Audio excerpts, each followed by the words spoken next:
jenang gula kuwi berarti glali. Glali. Udah jenang tinggi becekan ngono kae. Kudu kuwi jenang gula kuwi jenenge glali. Lan wis glali aja lali. Aja lali karo kawitane. Biyen anggone belajar nang endi ya kudu uri-uri. Oh, ngoten nggih. Ngono. Kaya sampean belajar nang aku ngono ki ya besok nek kowe aku teng biyen jenengan belajar napa? Lah urung ning mahku kok atukan urung mara jare. Engko jaketmu nak jumuk. Masa jumuk jakete mek wong loro ngono. Ya engko digawakne apa ngono gula-gula 2 kilo. Oh, ngaten kaya wong becek. Iya. Ayo Dek. Jadi niki sampun apa malih, Pak? Ya dikai maneh. Maneh kalih nunggu. Ya karo nunggu panggihipun pinanganten. Nggih. Nggih, niki anu Mas, kula tak bawa Nyidam Sari, Hobi, pinten to? Piye ngono kuwi lek bengoke jale.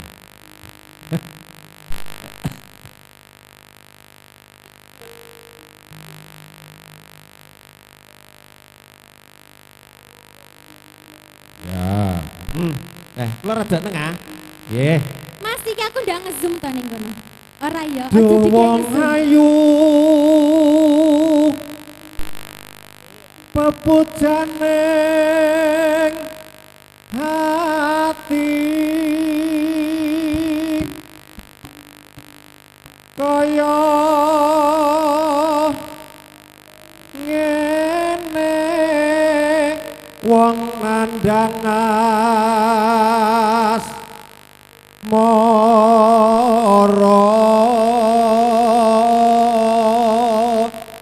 suarane nekak-nekakne nduk marai ya kena watuk anu saking larise ya ngono kuwi jane lek larise ora terus ya alhamdulillah bedino enek kurang alah ya wis padha ae to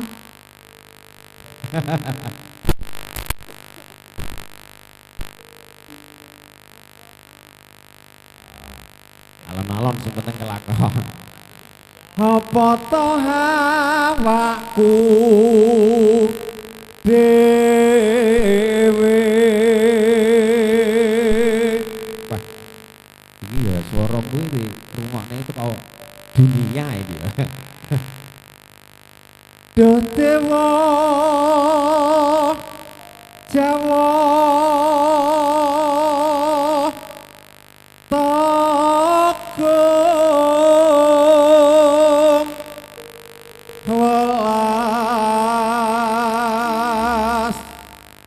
Sombring hawa mami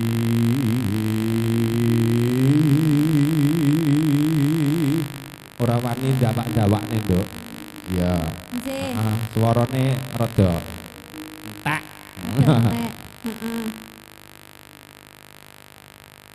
besok kapan ketekan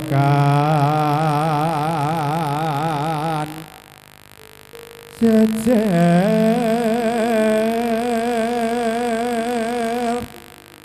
lan mong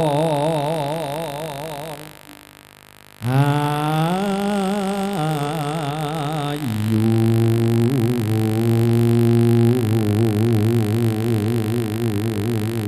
ora lho Pak matno to Mas Ineni jane nyapa lho nyapa susahnya apa susah apa kae gek mangket mang ngono-ngono barang ki lho. Lah iya, ngono ki yo ngerti ya lho. Ngerti yo, nek dhek iki asline ki yo kesel, marahe bendina yo tanggapan. Oh, heeh saking larise ya anes jan jasa ya. Tekan tiga iki Mas. Ini.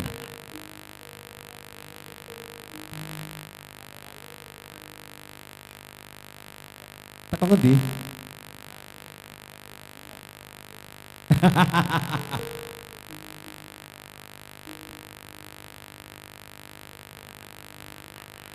Indo mimilan minduno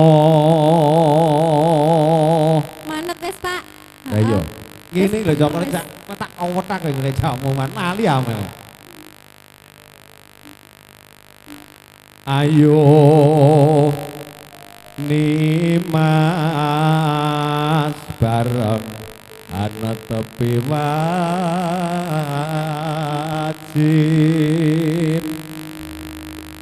nyidam sari as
Wasit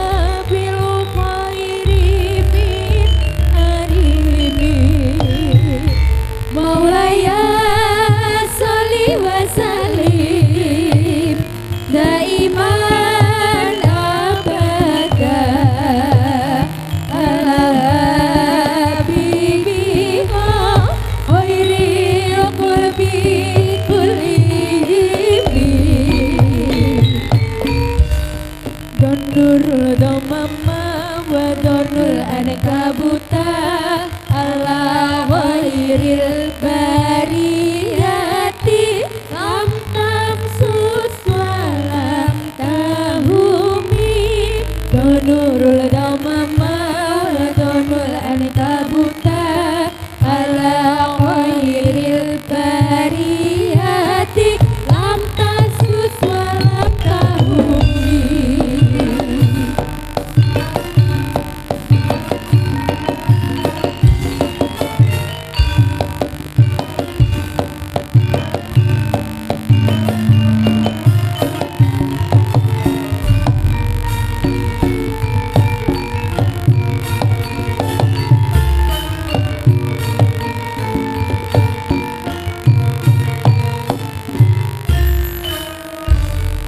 La ilaha illallah al-malikul wakul mubin Muhammadur Rasulullah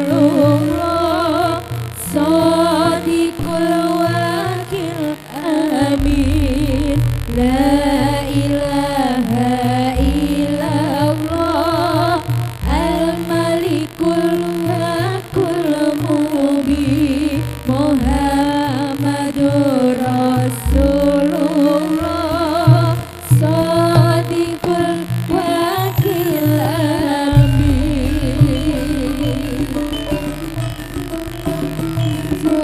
Cari balon ning kalopo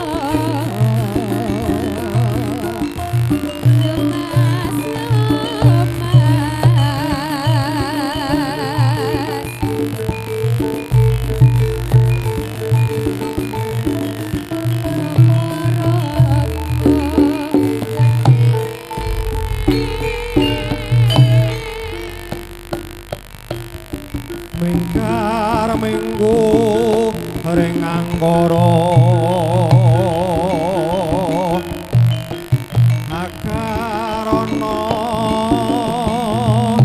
karenan maragi sipi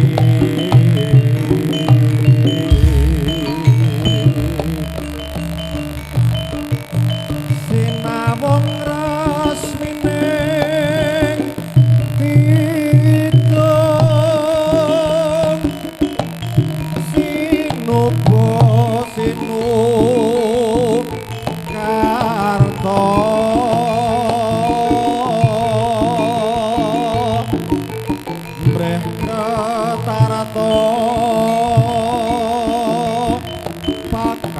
dining ilmu luhur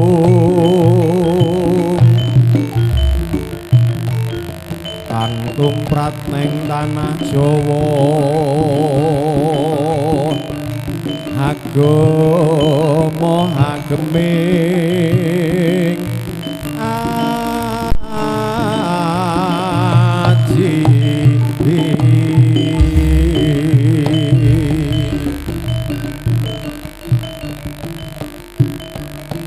kridu mawur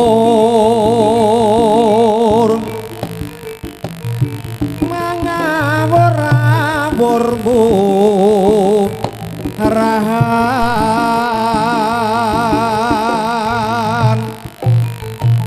pengarane jure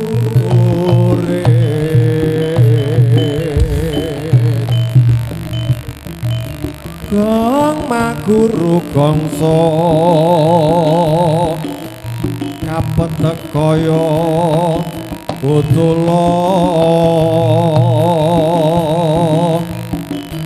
urpandriting turangga esti ora kata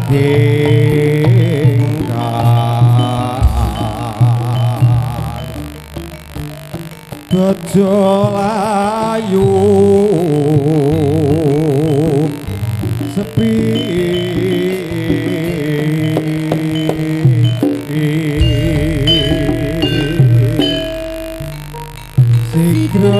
Sigro, ayo dok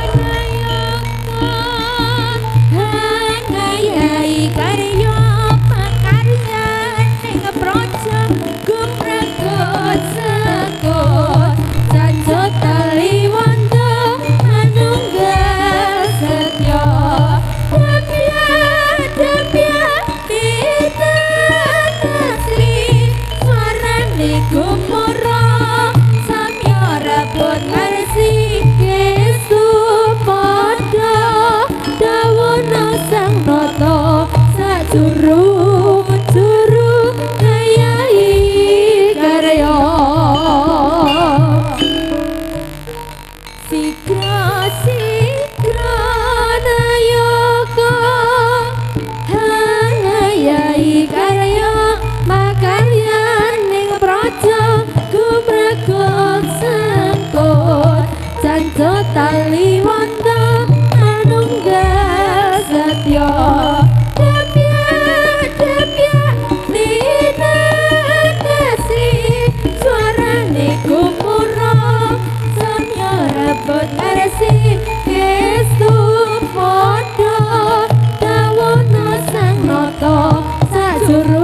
Juru ngayahi karya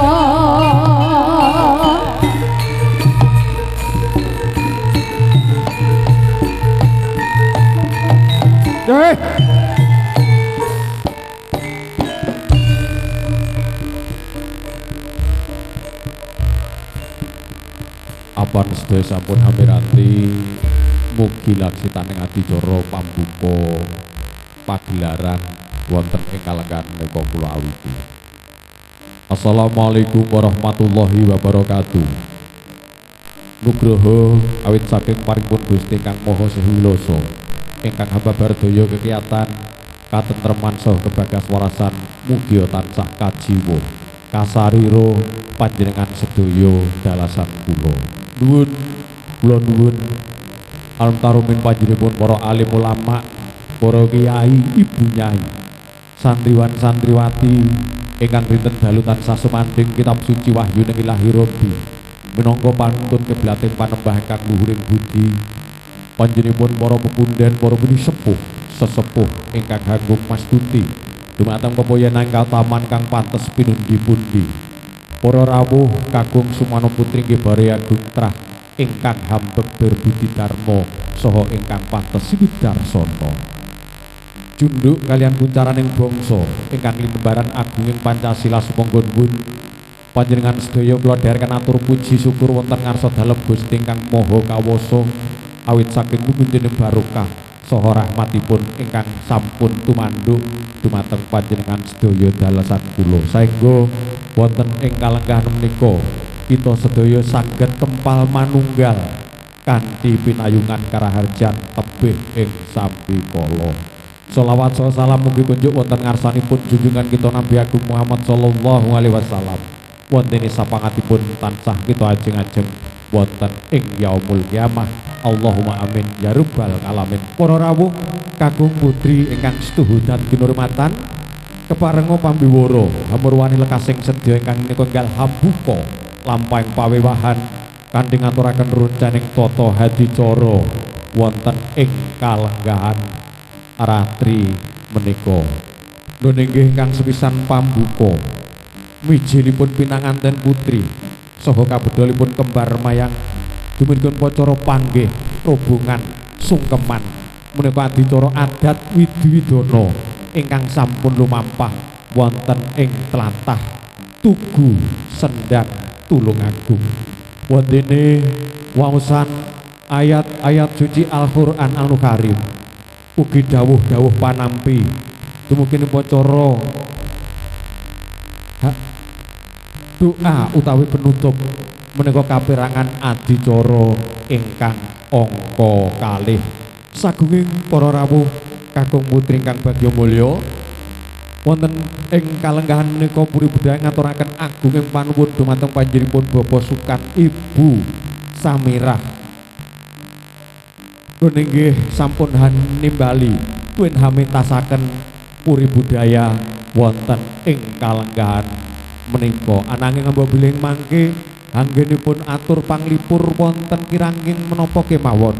Subhasita puja krama lambet budidayane manungsa krang sampurna mugi diagung pangaksama panjenengan sedaya. Para rawuh kakung putri kang sedaya kinurmatan bilih puri budaya wonten ing kalenggahan menika kasengguyung kalian pesinden-pesinden kondang saking tlatah Tulungagung ingkang sepisan wonten piantun ingkang kulitane kuning ngemugiring ngelencir kuning bocah ayu manis wonten nok putri lope-lope monggo kasuwun jumeneng.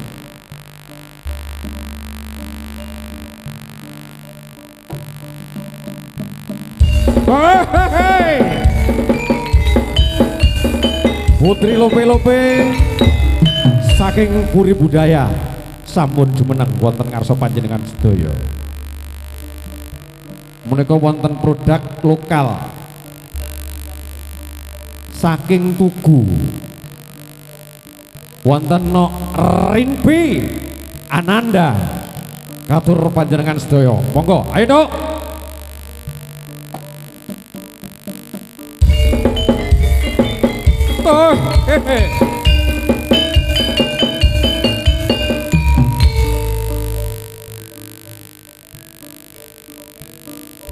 Bocah manis, yen mesem tambah manis. Wonten no Umi Azizah Puri Budaya Indonesia.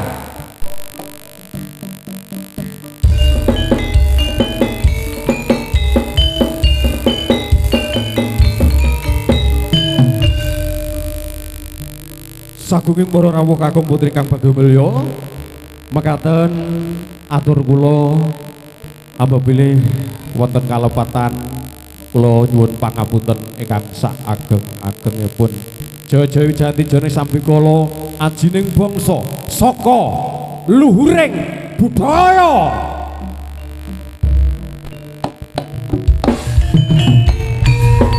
Selamat malam dan juga selamat datang pada tamu undangan yang hadir pada malam hari ini bersama Puri Budaya dan juga Elsa Audio dari kawasan Tugu. Saya ucapkan terima kasih dan juga terima kasih kepada keluarga beliaunya Bapak Sukan, Ibu Asmirah. Monggo pambuka Puri Budaya Indonesia. Amorwani seni campur sari Puri Budaya kaparingan nami sowan ngarsa panjenengan sami mugi berkah wang widi. Masuk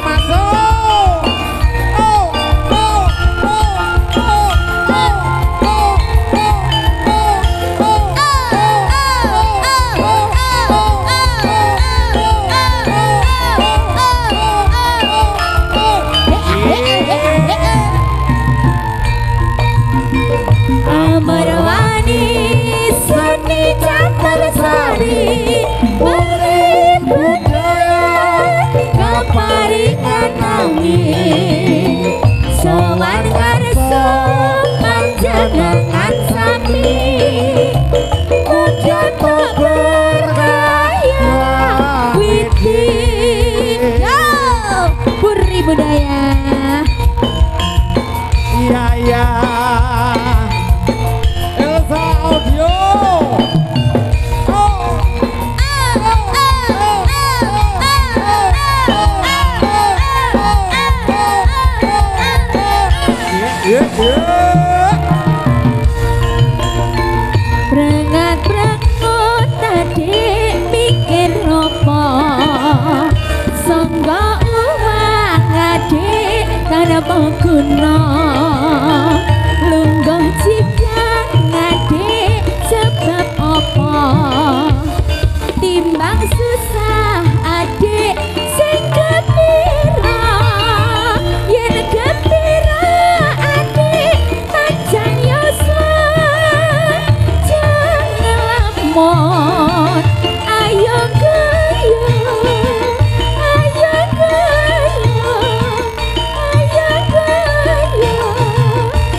duweke sapa nduk ireng bangir ya duweku Bathuk nonong duweke sapa nduk nonong ya duweku mas janggut nyantel duweke sapa nduk jagat nyantel ya duweku pipi alus duweke sapa nduk pipi alus ya duweku mas yeah iki piye duweke sapa mesine ono sing duwe iki piye duweke sapa mesine ono sing duwe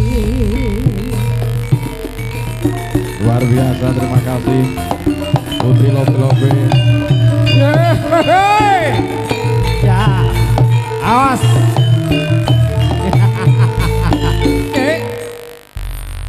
Alhamdulillah, puji syukur wonten ngarsanipun Gusti Kang Maha Kawasa ing dalu menika puri budaya saged sowan wonten dalemipun Bapak Sukan Ibu Samirah nun inggih wonten ing kalenggahan menika netepi darmaning asepuh Marjo Suto Miwaha Siwi mugi-mugi pinanganten sarimbit saged kaken-kaken ninen-ninen kaya mimilan mintuna nun nggih sinambi angrantu adicara salajengipun menika jemukipun pinanganten kekalih menika puri budaya caos pangipur dumateng panjenengan sedaya pramila saking menika kula timbali setunggal mbaka setunggal wonten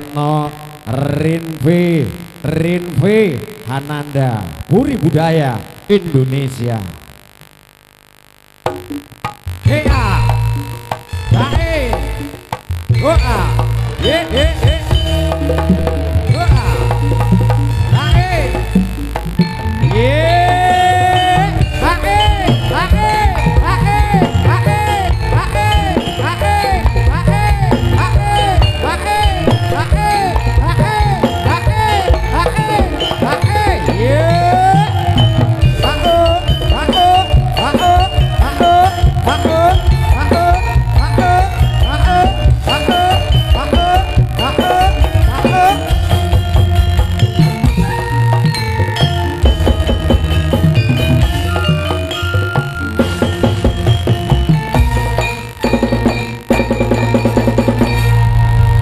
Selamat malam. Selamat malam Pak Agus. Aku mak liwat ning mahmu lho, Duk. Lah jenengan kok ora mampir. Lah ya wis kesusu kok kon mampir ki piye? Heeh. Alhamdulillah saged sowan daleme Bapak Sinten. Iki lho wacana sik. Ah, lho sing dhuwur. Tanggaku aku ya. Ah, Bapak Sukan Bapak kalian Sukan kalian Ibu Samira. Ya.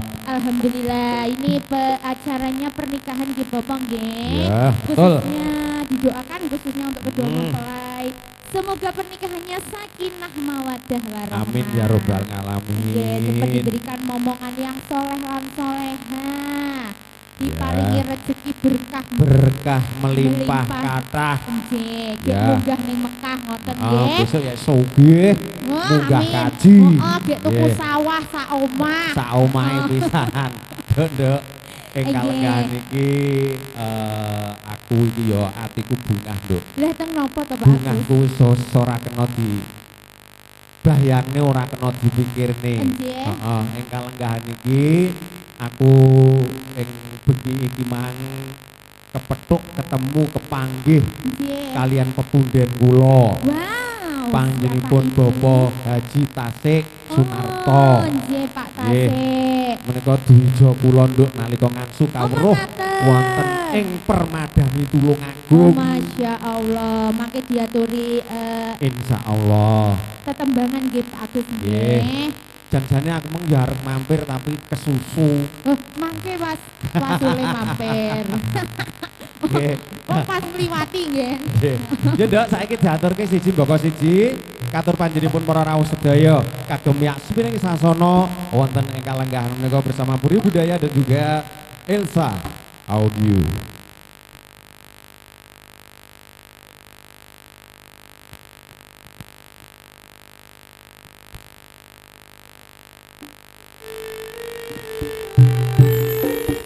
Inggih sesarengan campur sari Puri Budaya.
Dalem Nduk, Cahayu. Ki wae kok guayang apa kopine pun medal kan? Wis, kabeh wis metu. Sampun, Masya Allah.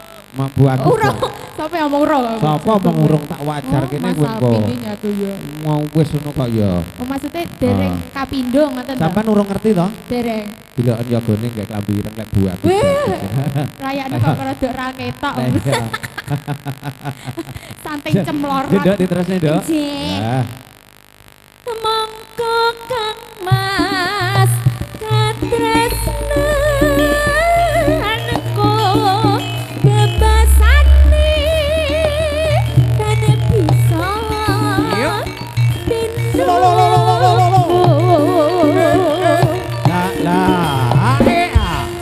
cundaan prasetyamu tak korbanake jiwa lan ragaku.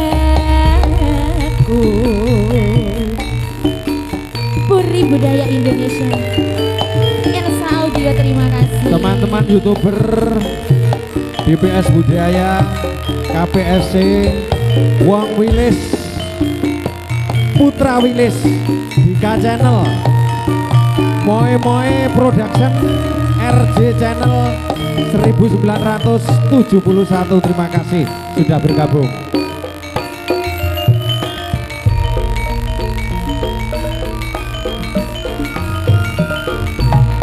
Saben dino wong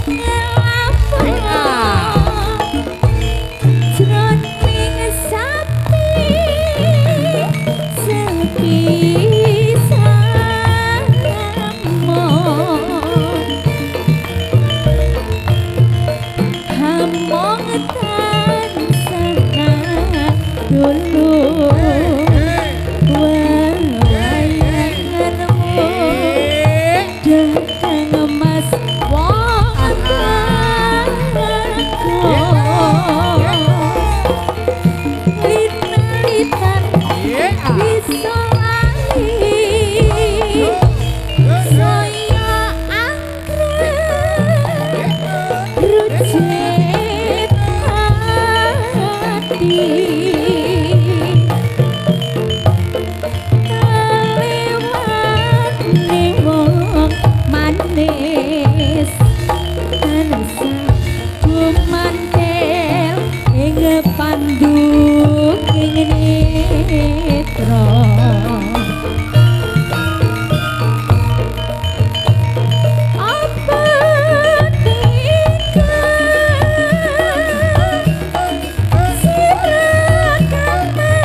lamun mangkono piye katresnanku piye katresnanmu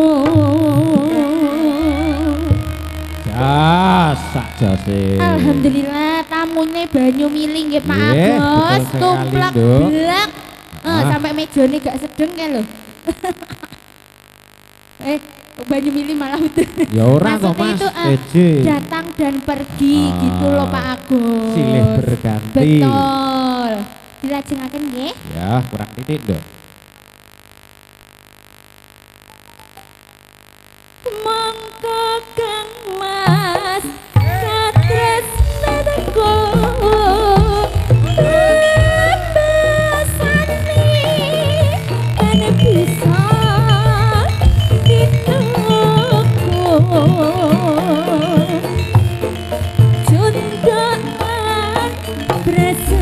setiamu tak korbanake jiwa lan ragaku.